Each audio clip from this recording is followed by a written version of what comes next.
Now I'd like to introduce myself and the lecture tonight. My name is Megan Bailey, and I'm serving as an education intern at the Provincetown Art Association and Museum this summer. It is my honor to welcome you tonight's Friede Chef Levin lecture, The Restless Creative Spirit, presented by artist and architect John M. Johansen, in conjunction with the exhibition Gathering Art About Architects, on view in PAAM's Moffett Gallery through August 29, 2010. This lecture series began in 2003 in honor of the artist Friede Chef Levin, who was a member of Provincetown's arts communities from the 1960s until her passing in 2002. PAAM gratefully acknowledges John and Tony Levin and Herbert Lee, who make this program possible with their generous support. We'd also like to thank Angel Foods for supporting the program and for another fabulous cheese platter. Please help yourself to some refreshments and visit Angel Foods located directly across the street. Our next FSL lecture will take place on Tuesday, August 31st, with the photographer Misha Richter in conjunction with his exhibition, The Photographic Project Saudade, on view at PAAM August 27th through October 24th. Now, on to tonight's presentation. John M. Johansen was born in New York City in 1916. He studied architecture at Harvard University under Walter Gropius and went on to become one of the preeminent American architects of the modern era. Now retired from practice and a resident of Wellfleet, Massachusetts, he has devoted himself to the development of a visionary architecture based on scientific discovery. His far-reaching creative practice includes painting, printmaking, sculpture, jewelry design, and songwriting. He has also written a number of books, including John M. Johansen, A Life on the Continuum of Modern Architecture, and Nano-architecture, a new species of architecture. Signed copies of A Life on Continuum are available in the bookstore, this book. Tonight, John Johansen will present a slide lecture and a video of his work. I am thrilled to be able to welcome Mr. Johansen here tonight. Please help me welcome him. Yeah.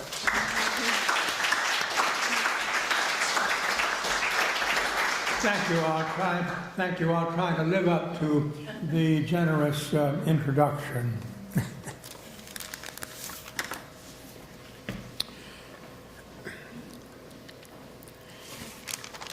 Well, a little bit of introduction here. My views on architecture. I'll sit down here if I may. Architecture is a service art. Other arts serve in a way, I would suppose, poetic, philosophical, but architecture services an art. It environs, it encloses, it shelters. Architecture relates to engineering and functions. There is the aesthetics of engineering as well as the sculptural. There are the aesthetics of functions, the delight and thrill that you can have in moving through a building and using its facilities. So architecture then is the result of a program of required needs. It is affected by the property it is put on and is to be designed in response, the best use of that property. And it has to be respect a budget. These are very serious disciplines. I like to think of architecture as biography, particularly in a house. When I deal with a client, I listen as a therapist would for a long time, and how they express themselves as to how they would like to live. The study of history of the architecture is very important. although they're past and use more simple building technologies, we learn from them and apply as best we can the technologies of our time to solve our problems. It is said that architecture, among the other arts, is a measure of the cultural achievement of a society.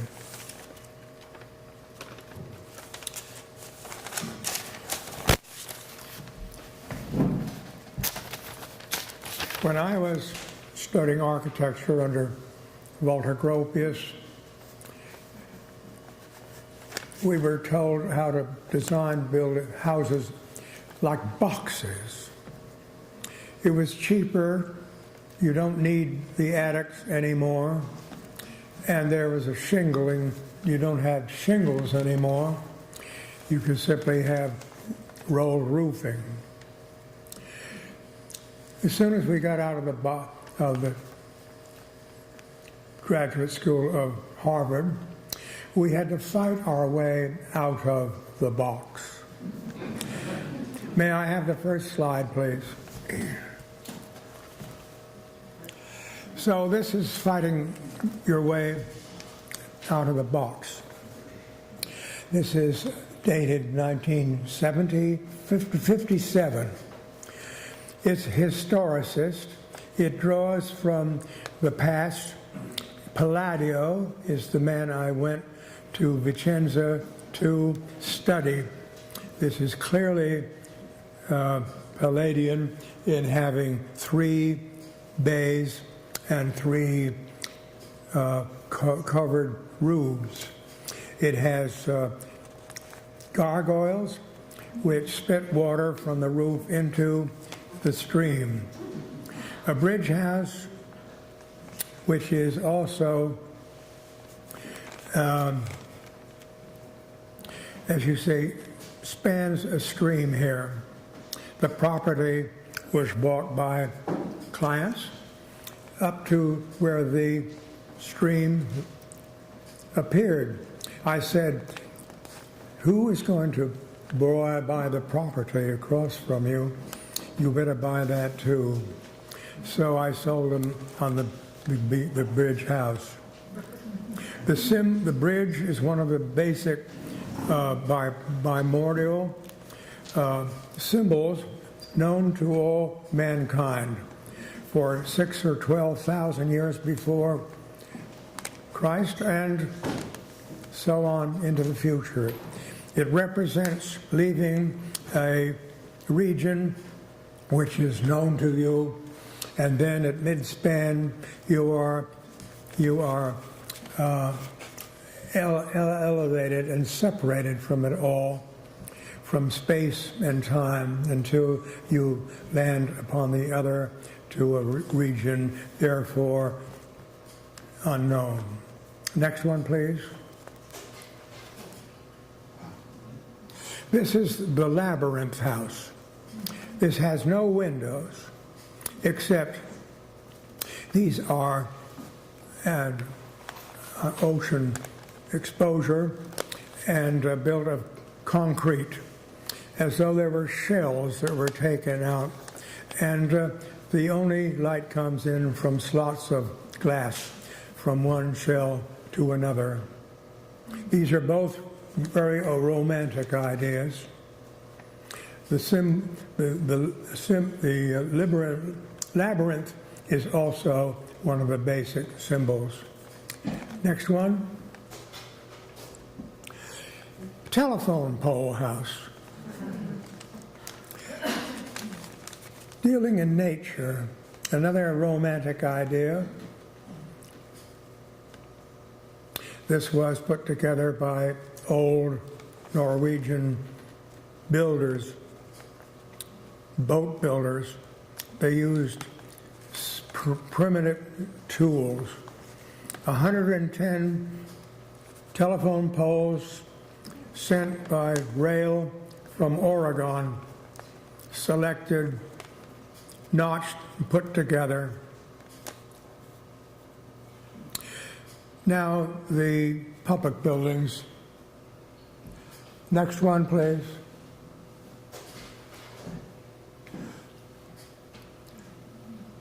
Oh, this is my house,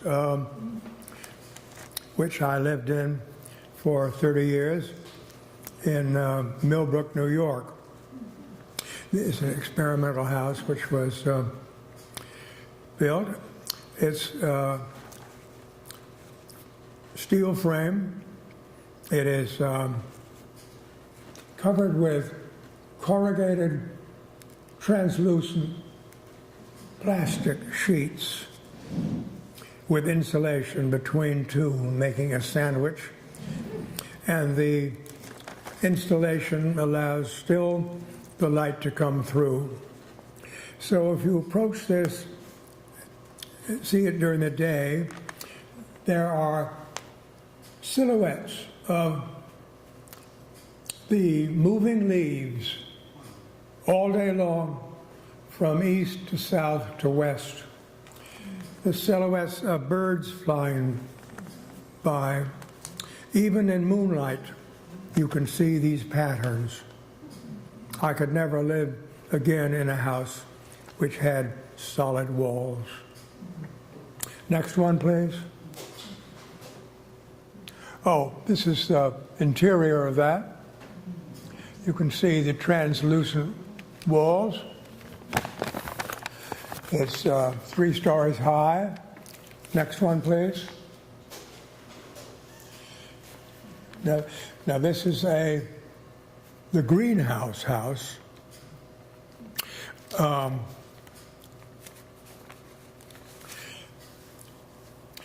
It's a greenhouse built by a greenhouse manufacturer to which I made attachments on the side.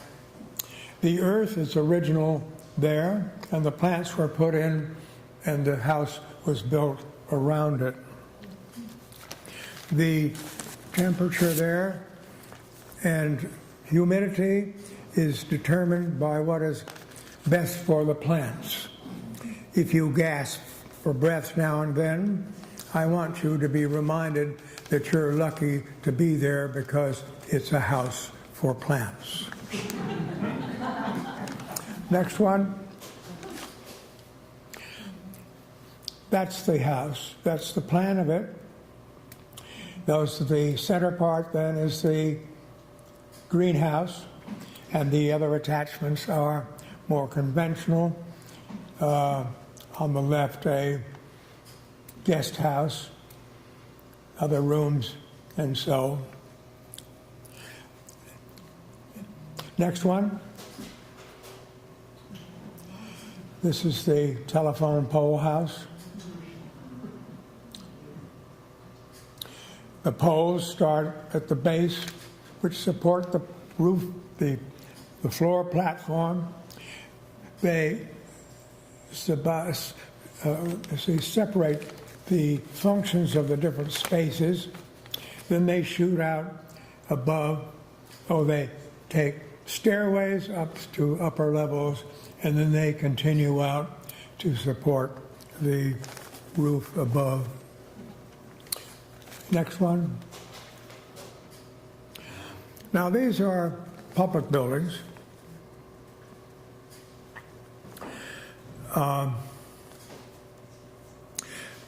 This is the United States Embassy in Dublin, Ireland. The first of my non-residential work. I was called to Washington and given this commission. I said, I don't know that I'm qualified. And architects there who respected me said, you've designed some very fine houses. We think you can design an embassy in Dublin. Would you accept the commission? Well, I was momentarily silent, but I got to work on this and had 3 trips to Dublin. These are precast concrete elements which could only be cast in the Netherlands, where they had a particular process by which they vibrated the forms to be sure that the concrete went every point, every part of the complicated form. Next one. This is the Opera House, Close Hall Opera House, and Symphony Hall, a multi-use theater. It has staging which can change from the stage level into a pit for orchestra, or change into seating. Next one. That's the embassy again. These are out of order, I'm sorry. That shows the precast concrete elements in a rotunda. That is a classic revival form. Next one. Now this is the theater in Baltimore. This represents the audacity of not clothing the theater form into a box, which you find at Lincoln Center, New York City, so that this indicates from the outside what the seating arrangements are the inside, which take angles and face a stage, which is a thrust stage. So the outside is the other side of the inside, and the inside is the other side of the outside. Next one. This is the library in Worcester, Massachusetts.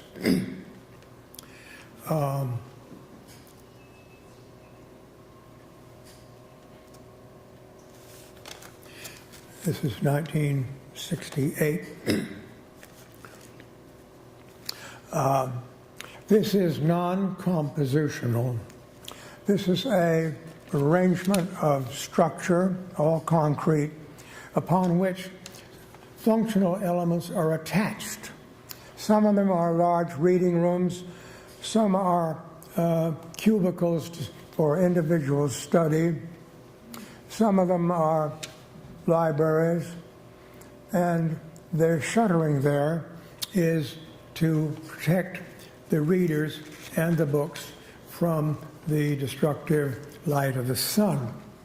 Here you see the east side, where the shuttering is in such a manner, and the little slots there give individual light into the study areas. The four great towers are the legal exits there. The north has no shuttering because there is no sun. This is then like an animal or a living creature that is different on different sides. It has a front side and has different ways of appearing. Next one. The inside, you see, is a separation from the great box of books on the right, which have no windows. And that's the source of all the wealth of the library.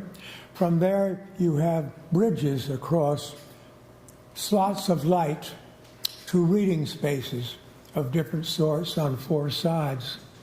The slots then allow natural light to come in and cast there upon the reading and workstations, which otherwise would not be possible. Below, there's glass as well. This building was built on the Mohawk Trail, the Indians went right through there, and to honor them, I lifted the building up one story and allowed, as it used to be, passage for the Indians. Next one.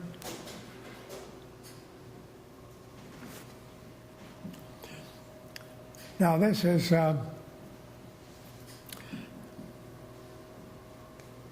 Oklahoma Theater. This is one building which I was most known for, most controversial, and most influential. It was threatened for destruction twice. It failed to bring the box office to support it, and it was to be torn down. And boarded up for a while was an old man who used to indecently expose himself. He lived at the base of that. And then it was to be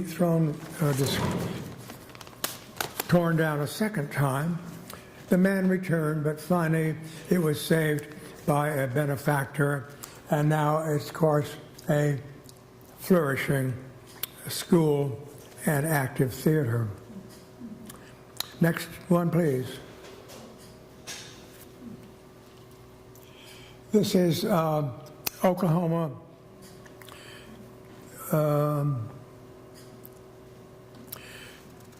This is a school which uses tubes, 3 elements of classrooms of different levels, and you come through at the entrance there, and you run through tubes there, and then the library is at the top. It makes a lovely, lively composition, and the children love it. It's called the Tube School and the Run to School, as children are reluctant to go to school. This is their delight. Next one, please. This is then a model of the Oklahoma Theater Center, showing 3 theaters. A large one, 3/4 round, with a derivative stage. Second one on the left, a theater with seating on 4 sides. The other one there is a children's theater.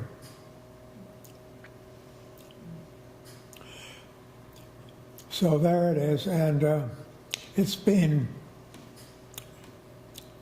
refurnished, few additions made, but stands firmly. Next one. That's a view moving through it. Tubes going up to a platform. So the public can move through these 3 elements without interfering with the rehearsals or performances. The top is a air conditioning system which vibrates, so it has to be separate from the theaters, and it's connected by black tubes for chilled water. That is non-compositional. There are 3 separate elements, and each of them are considered as components, as computers have, attached to which are subcomponents, which are described as better determining what the functions are. When you go through this, you see, then you're not aware. It's chaos. because you're looking both sides to order which is of different centers. Next one. Another view. That was very controversial and very influential, and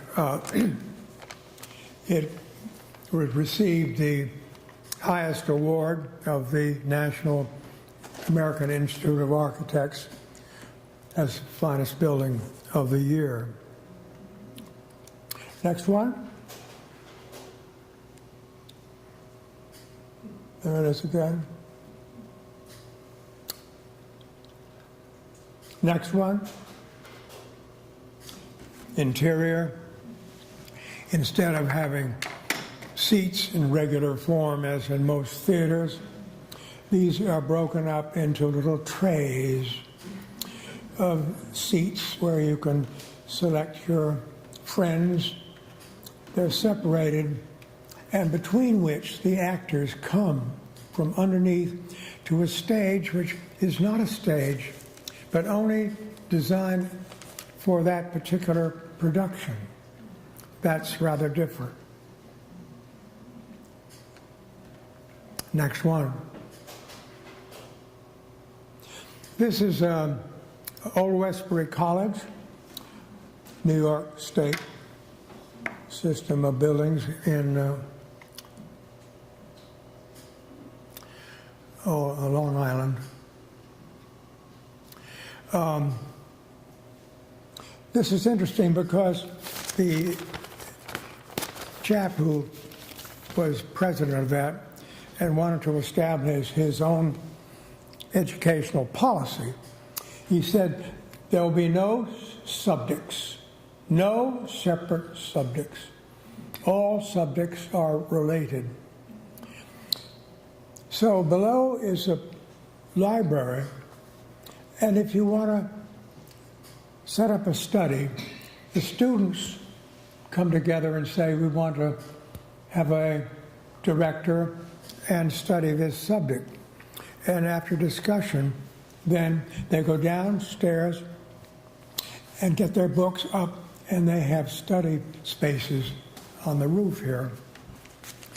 It's an example of an architecture which responds to a program of educational pursuit. Next one. This is Roosevelt Island community in an island offside Manhattan in New York City. There I designed nearly 1,000 apartments of different incomes. Experimental it was. We had conventional financed apartments. That's what the market will allow, as high as you want. Others were subsidized and controlled. During this was built, there was some fear that the poor people would rush into the other courtyards and make trouble for the rich people. I knew this was opposed by the agency that hired me, and I resigned. Within a week, I was back working on it, and the courtyards were open to all people of all races and all incomes. A nice story. Next one. Now we're getting into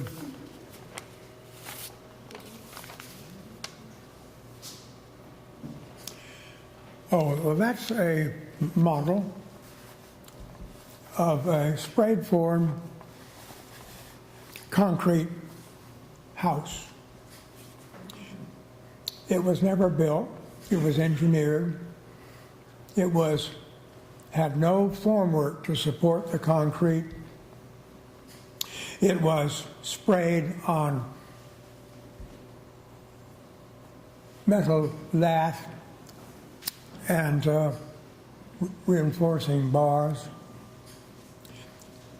both sides. The shells are 2 inches thick and they span nearly 40 feet. There are a series of interlaying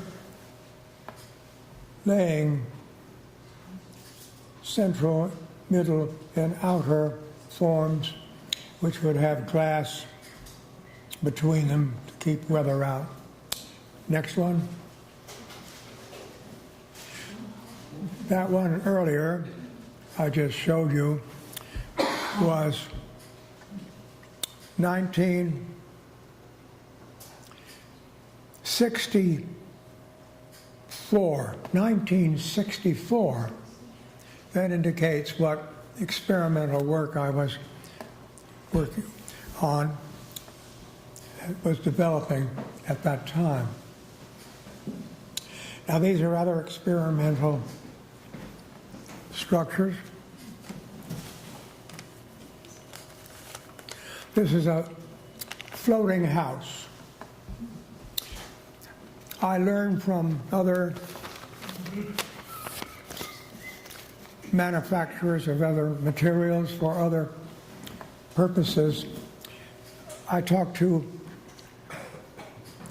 builders of boats, pleasure boats, as you know, have these thin shells about 1/8 of an inch thick, and they're crumped, and they are to give strength to it. So I studied with boat builders. Then I said, why not a house that floats? Now this model is made of containers for water that have a handle, and they're crimped because it strengthens the container, because they carry a gallon of water. That's 64 pounds. So I cut these and pieced them together, and there it is floating. And you take a little boat, as you see there, to it. Next one.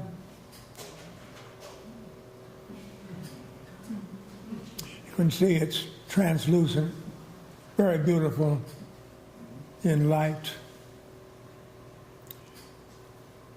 The forms come from the bottom and branch up, and each to the top. They brace each other. They are assembled and glued together. They have such glues. In the center is a little bathing pool where you would have your mermaid live as your lover, as your love. Next one. That's the plan. There's the pool in the middle, and the little platforms hung out from it. So it had to be seriously studied as furnished, and a stairway and all. So you can experiment and have fanciful ideas, but things have to work. This can be built. Next one. That's an early study of a floating building, inspired by a philosopher's conference center at Hadrian's Villa outside of Rome, outfitted as a house. Next one. That's the interior of the floating house.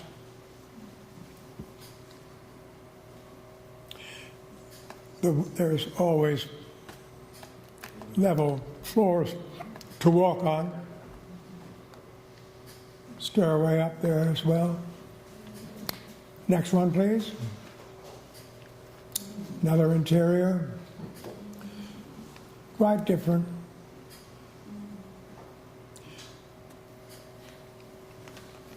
Next one. This is a floating conference center. Why just a house? I use these bottles, which are on the market, and cut them and pasted them in together, and they have the same beautiful transparent quality.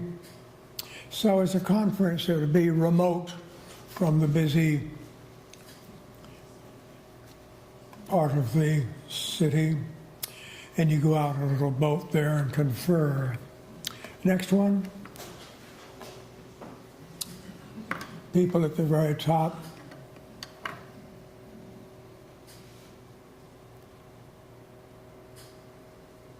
Some elements are horizontal, as conference rooms. Next one.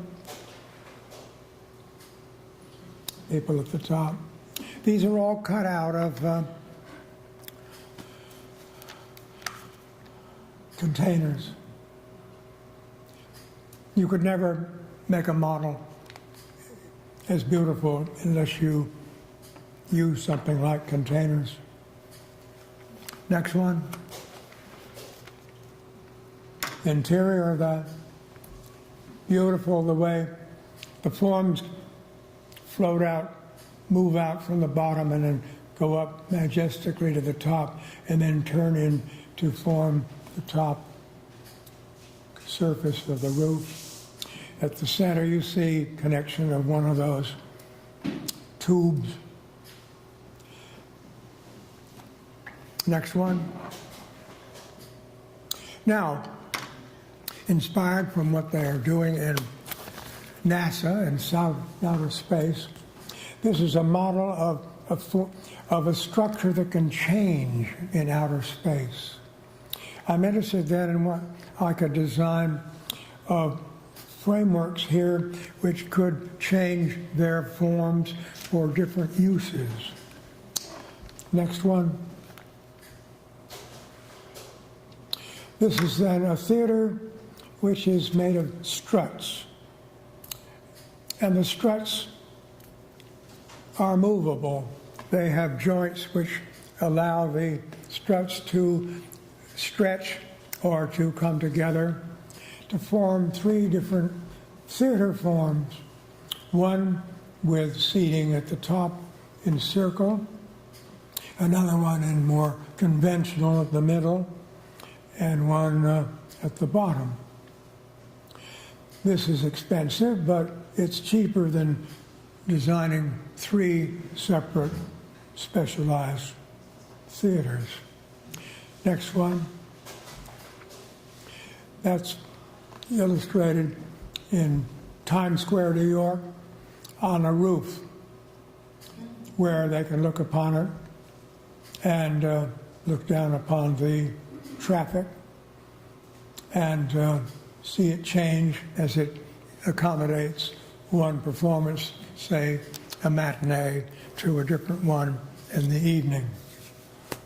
Next one. Cluster of bubbles. They've been inflating bubbles for some time, but never those that have space that is acquiesced, as they say, that move into them. They're open into another one without control of computerized pumps. It would collapse. Part of it would collapse.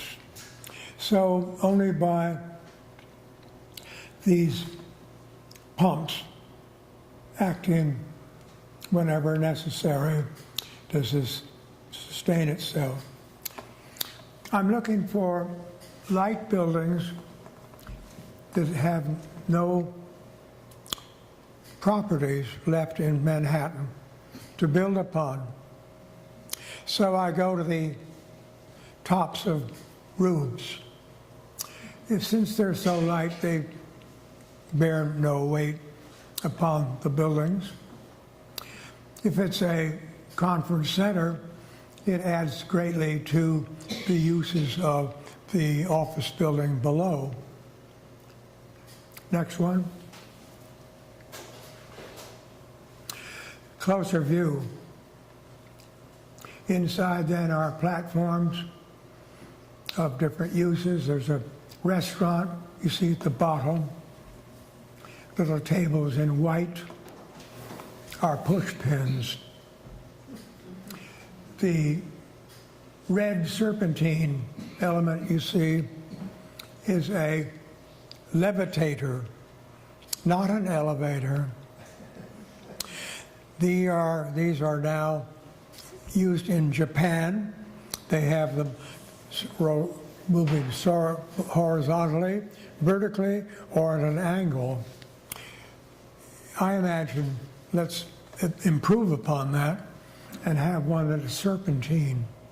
And the little element you see there in red is self-leveling on a monorail, and it stops at different levels along the way. That would be proposed in New York City. The building department was there and said, "Where's your elevator shaft?" I said, "There is none." And he stood up and said, "Gentlemen, I don't think we have anything more to talk about." Next one. That's the self-leveling device. Next one. This is a resort hotel in Miami. Almost built, but they decided they would use the property for low-cost housing, which is all for the best.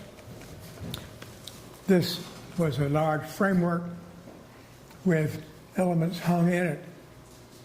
The bottom has a waterway with boats.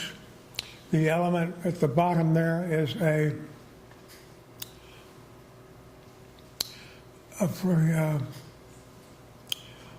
special room. Next one.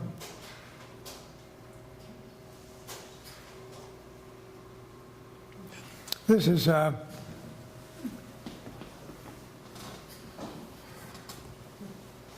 suspended building, not on the top of a tower, but suspended from the tops of 3 buildings in lower New York.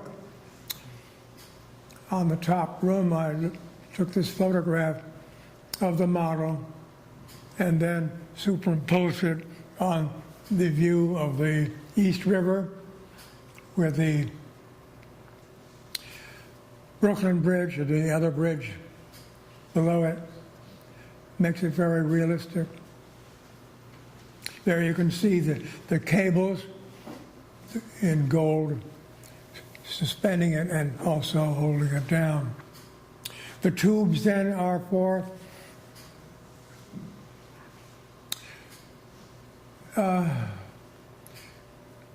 elevated passages from one part to the other. The top is a station for receiving messages from outer space, other places, and a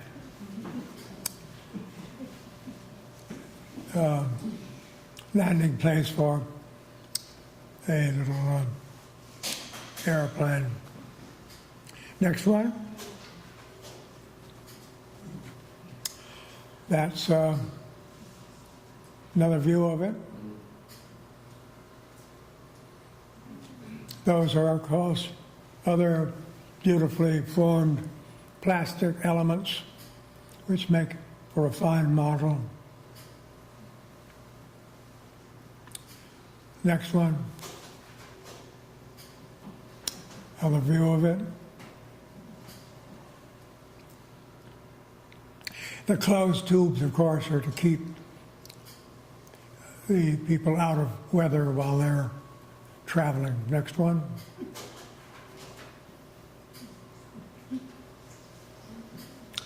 Next one.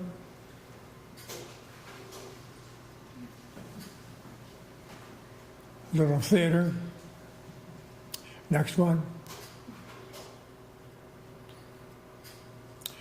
Those electromagnetism is used in moving scenery in 3 theaters. The large one at the top right, horizontally on track, another one vertically, and another one at the bottom in circle.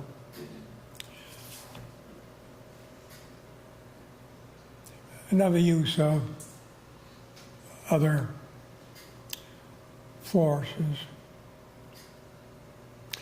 At the top is an observation. Next one. There they are again.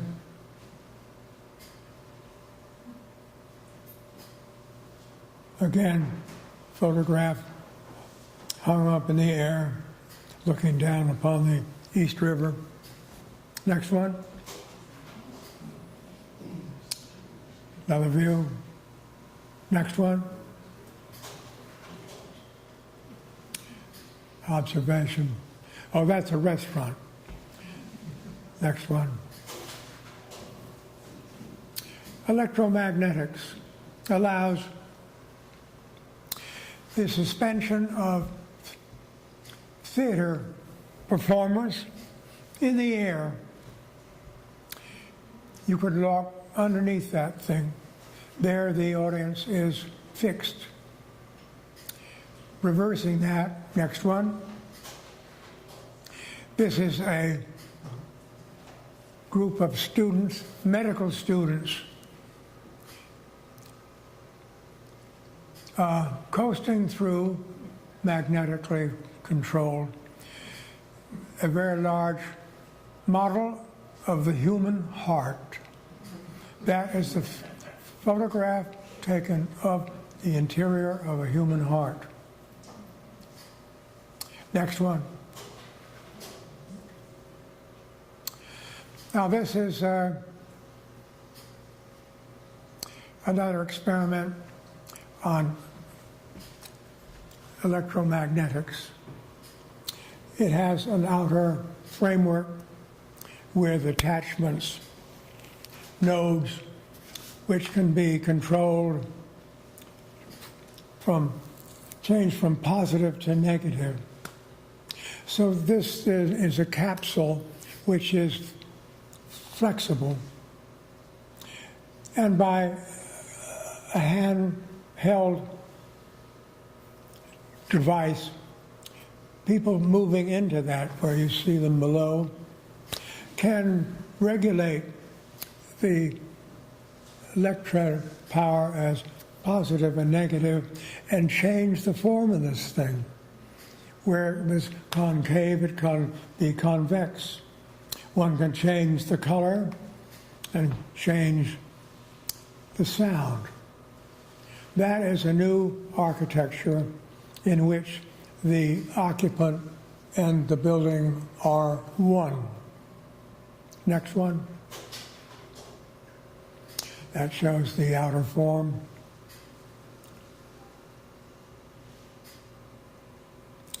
Next one. That's the inner one.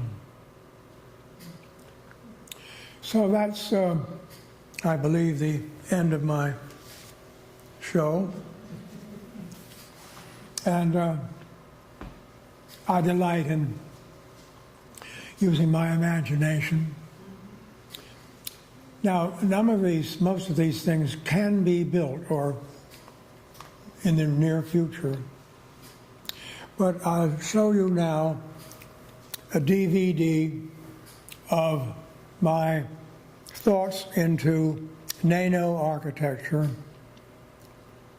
And I think I expressed that in the process.